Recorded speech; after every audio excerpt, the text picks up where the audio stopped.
Salut, salut, ici Jules Mwamba. Je suis congolais et comme congolais, nous aimons critiquer. Nous critiquons tout le monde. Ceux qui dirigent, ceux qui sont dans l'opposition, les abbés, les prêtres, les pasteurs, ceux qui chantent, tout le monde, nous les critiquons. Mais y voir de très près, nous ne proposons rien. À titre d'exemple, prenons l'opposition politique congolaise. Elle est là, elle critique tout et rien. Elle se plaint de tout et de rien. Mais quand il s'agit de proposer, de faire des propositions concrètes dans les secteurs clés de la vie de la nation, c'est un vide creux, c'est un discours creux, il n'y a rien, on propose rien, on se rabat juste à dire la population souffre. La population souffre, mais vous ne proposez absolument rien du tout. Mais dans cette tranche, nous allons vous proposer quelque chose de concret. Mais avant tout, suivons cette petite vidéo.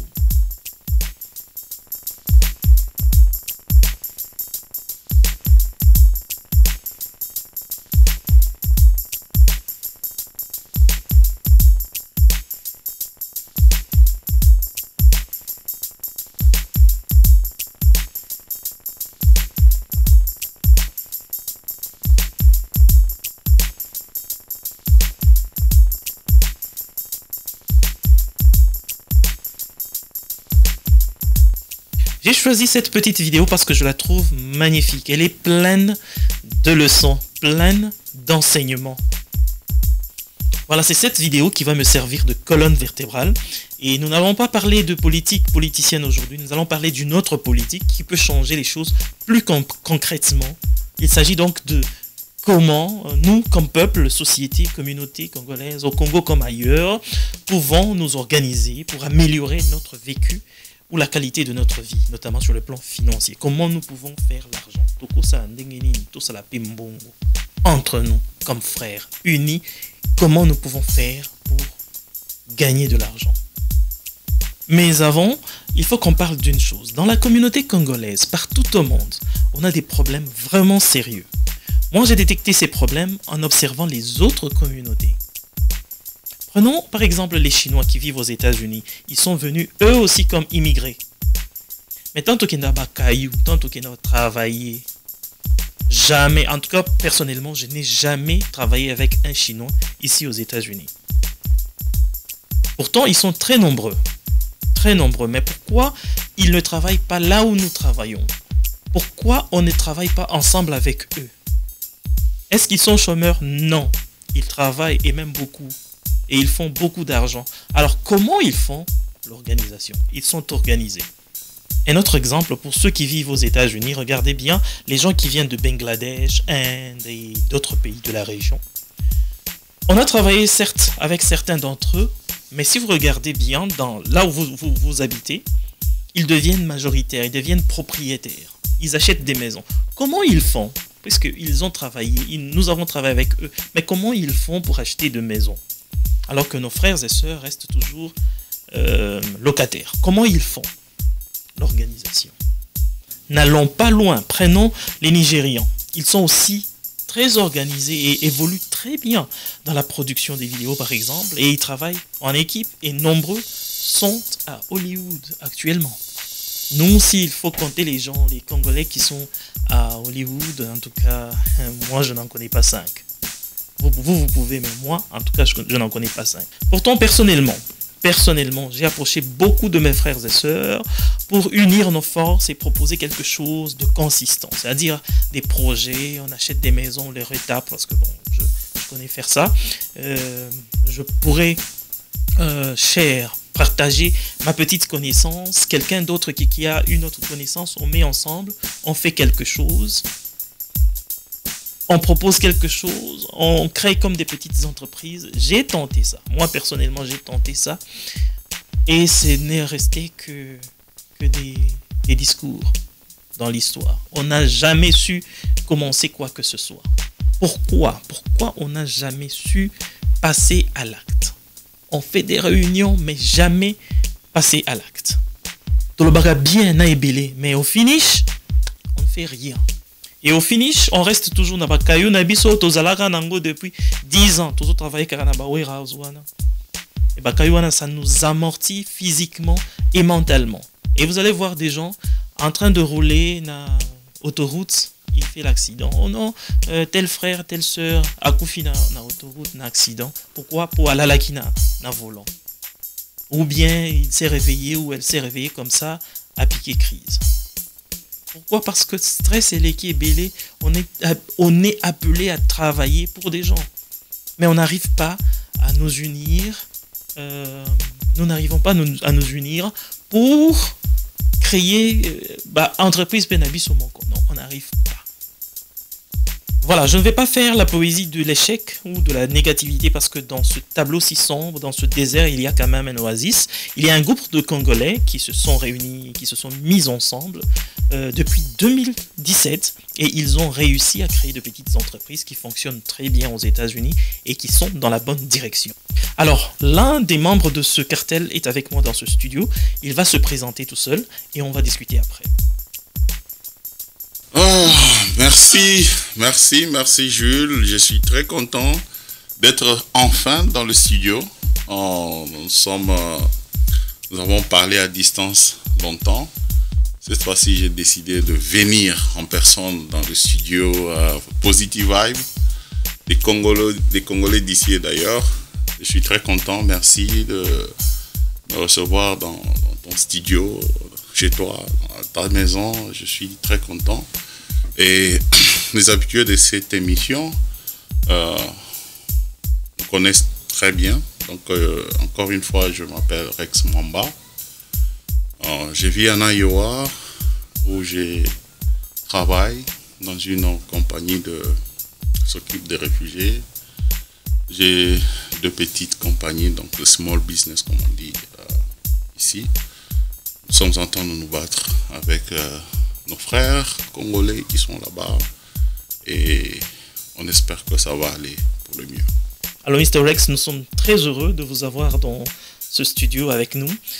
Comme je le disais, vous êtes une exception dans notre communauté. Alors comment vous avez fait? Quel a été votre secret pour que vous puissiez faire ce que vous avez fait? Bon, il n'y a pas de secret. Il n'y a pas de secret. Le problème, c'est ce que vous envisagez, ce que vous avez en tête, ce que vous avez comme projet. Quels sont vos objectifs, en fait? Donc, moi, depuis que je suis trop jeune, j'ai toujours eu l'idée de l'entrepreneuriat. Et venir aux États-Unis, c'était comme si on t'offrait un gâteau sur un plateau en or. C'est-à-dire ici, vous pouvez faire un rêve et le réaliser. Oui, parce que l'économie est stable et on vous donne un peu de moyens. Si vous travaillez aux États-Unis, vous avez un peu de moyens. Et il faut réfléchir. Il faut déjà savoir. Moi, j'ai toujours dit qu'il faut connaître les principes. Les fondamentaux sont importants. Vous savez, si vous savez que le salaire ne peut jamais vous rendre riche, donc déjà, il faut réfléchir à autre chose. Si vous voulez devenir, pas riche comme certains le pensent, mais avoir des moyens pour aider les autres. C'est ça, je ne veux pas prendre richesse au sens africain.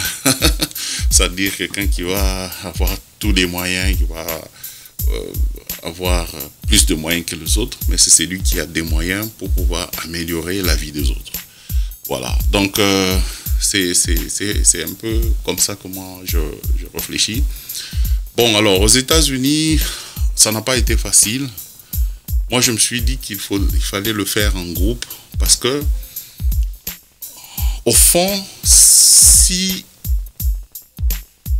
réfléchissons juste un peu. Si un Congolais ne fait pas confiance à un Congolais, comment est-ce que nous allons construire le Congo? Ça a toujours été une grande question pour moi. Vous savez, ce ne sont pas des Indiens qui ont construit la Chine. Ce sont les Chinois qui ont construit la Chine et les Indiens ont construit l'Inde. Les Congolais doivent construire le Congo. Mais cela est possible seulement quand on se fait confiance. Ça, c'est la base. Il faut qu'on rentre là. Il faut qu'on brise toutes ces barrières et commencer à se faire confiance. Tu vas voir, dans le langage courant, chaque fois, les Congolais disent non, faut pas être avec les Congolais, il ne faut pas tracer les Congolais, il faut... C'est bien beau, mais tu vas construire avec qui? Voilà. Donc, et quand on dit Congolais, on parle de qui? Donc, il faut toujours faire la différence parce que il y a des Congolais intelligents comme il y a des Américains intelligents. Il y a des Congolais moyens comme il y a des Américains moyens. Il y a des Congolais de basse classe, c'est-à-dire, mais ça ne veut pas dire qu'ils ne sont pas importants. Ils sont très importants parce que Dieu nous a créés chacun sa mission. Nous ne sommes pas différents, mais nous sommes complémentaires. Ça, c'est très, très important et nous devons le savoir. Donc, nous avons réuni des Congolais, je crois, en 2016, si je ne m'abuse pas. Et là, nous avons créé une entreprise qui s'appelle World Development. J'aime beaucoup World Development parce que c'est une entreprise qui est basée sur partager les idées et amener ces idées-là à la vie. Comment ça fonctionne? C'est que chaque Congolais qui est un membre de cette compagnie a des idées, des bonnes idées. Et ces idées peuvent apporter de l'argent. Alors, si vous pensez que vous pouvez partager votre idée, nous vous aidons à la réaliser. Et dès que vous avez, dès que vous avez réalisé votre idée, ou que nous avons aidé à réaliser votre idée, vous devenez patron de cette entreprise, de cette idée-là, mais attaché au World Development. Voilà un peu ce que nous avons créé. Autour de ça, nous avons des inventions, nous avons des projets sur la nourriture. Nous sommes en train de nous battre encore beaucoup plus pour faire encore plus. Nous avons un produit sur le marché qui fonctionne, qui marche bien. Nous en sommes fiers nous-mêmes et nous pensons que ça va continuer. Donc, ce n'est pas d'être différent qui va faire que vous puissiez créer une entreprise, mais c'est avoir un objectif. Voilà. Très bien, mais la grande question, c'est comment vous avez réussi à créer ce noyau avec nos compatriotes? Moi, j'ai essayé et ça n'a jamais marché. Beaucoup avant et après moi ont fait aussi le même mouvement. Ça n'a jamais marché. Quelle approche vous avez utilisée pour rester ensemble depuis 2017? Rester ensemble, mais aussi efficace. Comment vous avez fait? C'est ça la magie. En fait, c'est ce qui, d'ailleurs, pour moi, qui justifie que les Congolais peuvent se faire confiance et peuvent travailler ensemble. Ça fait 2017 que nous sommes ensemble. Nous travaillons tous main dans la main. Et vous savez, il y a toujours un prérequis. En fait, quand vous voulez commencer une entreprise, chez nous, on appelle ça société par action en responsabilité limitée. Vous savez, ce n'est pas une entreprise où vous commencez seul. Vous commencez avec un groupe de gens. Mais le principe fondamental, c'est la sélection. Vous savez, j'ai d'abord commencé par côtoyer mes frères en congolais de la diaspora dans la communauté de Iowa. J'ai vu qu'il y avait des gens extrêmement brillants. Je vous dis, plus que moi, très intelligents. Quand vous parlez avec la personne, vous sentez la crème. Vous dites, mais c'est pas possible. Cette personne est extrêmement intelligente, mais je commençais à m'inquiéter que cette intelligence, finalement, qu'est-ce qu'elle fait? Elle va au travail, rentre à la maison, s'asseoir. Non. Il faut utiliser ça. C'est là que est venu ce courage-là, n'est-ce pas, d'aborder mes frères congolais. Et chaque fois que je parlais avec eux, ils m'épataient. Ça ne veut pas dire que j'étais le plus intelligent, non, mais j'ai des gens qui sont plus intelligents que moi, qui sont au Web Development. Quand vous posez le problème, les solutions qu'ils vous donnent, vous dites waouh. Wow. C'est ça la beauté, au fait. C'est ça la beauté. Il y a des savants parmi les Congolais. Il faut seulement savoir les découvrir.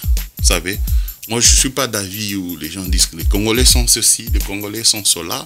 Moi, je ne suis pas d'avis de cette façon de faire les choses. Je sais que parmi les Congolais, il y a toutes catégories. Si vous cherchez de bons pasteurs, vous les trouverez. Si vous cherchez des bons ingénieurs, ils existent. Si vous cherchez les bons économistes, ils existent. Si vous cherchez des bons musiciens, ils existent. Si vous cherchez des enseignants, voilà, nous, on a été formés par des enseignants congolais. Vous n'allez pas dire qu'il n'y a pas de bons enseignants en République démocratique du Congo. Donc, il y a beaucoup de Congolais. Tout dépend, comme je l'ai dit encore au début, tout dépend de l'objectif que vous avez. Si vous avez un objectif de recruter, prenons un exemple, des mécaniciens congolais, vous les trouverez. Si vous voulez les bons, vous les trouverez aussi. Voilà. Alors, il ne faut pas juste jeter la balle sur la mer et dire il n'y a pas de Congolais de bonne qualité. Ou non, ça, c'est faux et archi faux. Ok, de manière plus concrète, quel genre de travail vous avez effectué en amont? Avant de vous élancer dans la phase matérielle de votre projet, est-ce qu'il y a eu un travail pédagogique, par exemple, que vous avez effectué non seulement pour convaincre, mais aussi pour que ces gens avec qui vous travaillez puissent s'approprier le projet?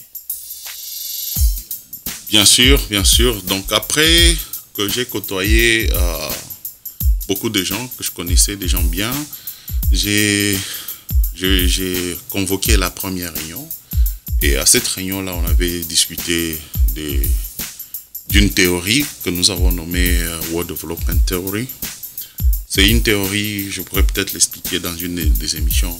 C'est cette théorie qui nous a convaincus à rester ensemble parce que nous avons étudié un peu le monde et le système politique, le système économique des pays, comment ça marche. Et après que ce soit réuni pour la première fois, tout le monde vraiment avait adhéré à l'idée. Et à partir de là, on a juste commencé à nous enseigner d'abord. Avant qu'on demande de l'argent à quelqu'un, qu'on lui dise d'investir, il fallait qu'on lui explique d'abord c'est quoi un investissement. Pourquoi vous investissez? Alors, ça nous a pris 2 ans avant que l'on se dise, voilà, on va commencer à mettre l'argent ensemble, mais dans le bac aussi, il fallait avoir des documents juridiques qui nous permettent de construire une entreprise comme ça, avec plusieurs personnes. Alors, on a engagé un avocat qui a travaillé sur les documents juridiques. Nous avons eu un agreement. Et 2 ans après, ça a été présenté à tous les associés. Et les gens étaient contents qu'on avançait. Et après ça, tout le monde était prêt à donner son argent. Et nous avons défini le montant que chacun devait mettre dans la caisse de l'entreprise. Et les idées commencent à venir. Nous avons créé ce qu'on appelle le board, qui a 5 membres. Le président, le vice-président, nous avons eu le secrétaire, l'administratif, le financier et le secrétaire général. Donc, ces gens se réunissent. Nous nous réunissons, parce que je fais partie du board, nous nous réunissons régulièrement pour décider des questions de développement, des questions d'orientation de l'entreprise. Mais de l'autre côté, nous avons la technostructure dirigée par le prof Kakese. Et le prof Constantin Kakese, lui, c'est lui qui prend tous les projets, qui les étudie profondément. C'est-à-dire, ça ne veut pas dire quand vous amenez votre projet, on va l'embrasser, on commence à l'appliquer. Mais ce qu'on fait, c'est après l'étude profonde du projet, donc alors nous allons nous consulter, nous allons convoquer l'Assemblée générale et l'Assemblée générale va décider si on doit investir dans ce projet ou pas. Si oui, pourquoi? Sinon, pourquoi? Alors, voilà, jusque-là, les projets avancent. Nous les avons alignés selon les priorités et voilà, nous continuons à travailler dessus. Alors, en fin de compte, vous êtes comme un regroupement d'investisseurs et chaque personne intervient financièrement. Absolument, oui. Vous ne pouvez pas être associé sans intervenir financièrement. Donc, vous avez l'apport en espèces. Vous avez aussi un apport pour mémoire, comme on dit. C'est-à-dire, vous apportez une idée, vous apportez aussi de l'argent et nous mettons notre argent ensemble pour matérialiser votre projet et vous devenez patron de ce projet au World Development. Très bien, mais quel était votre effectif au début et maintenant vous êtes à combien? Bon, au début, il fallait d'abord donner la chance à tout le monde. Et on a fait des grandes réunions, hein, donc il y avait 50, parfois on dépassait 50. Et aujourd'hui, nous sommes à 20, donc qui sont restés fidèles au World Development et qui veut que cette entreprise continue à fonctionner. Et voilà, nous sommes là, 20 personnes qui sont déterminées à amener World Development au niveau où nous voulons qu'il soit. Perspective d'avenir, comment vous vous voyez dans 3 ans, 4 ans? Ah, nous voulons bien nous voir loin. Ça, c'est le souhait. Mais bon, écoute, tout dépend de comment les choses vont s'aligner. Mais on espère que ça aille mieux. Nous avons mis le produit Ngainga et la finesse sur le marché. Nous avons déjà étudié d'autres produits, je ne le dirai pas ici. Mais nous pensons que, en tout cas, nous croyons que ça va marcher dans l'avenir. Nous nous appelons World Development parce que nous réfléchissons grand. Nous réfléchissons grand, ce n'est pas seulement les États-Unis, nous pensons au monde. Et tout ce qui pourrait venir nous aider à nous améliorer, à avancer, nous sommes prêts. Donc voilà un peu, c'est ça. C'est ça, on ne prédit pas l'avenir, Dieu seul sait. Nous savons aussi au fond que c'est Dieu qui a créé une entreprise comme ça. Et nous sommes tout simplement heureux d'appartenir au World Development. Voilà, Dieu seul sait, c'est bien dit, mais déjà vous êtes un exemple qui démontre avec un peu de volonté, avec des énergies mises ensemble, il est possible d'aller loin et de faire de grandes choses. Merci Mr. Rex d'avoir accepté de partager cette expérience positive avec nous. Merci à vous également de nous avoir suivis. Nous reviendrons très vite avec une nouvelle matière. Ciao, ciao.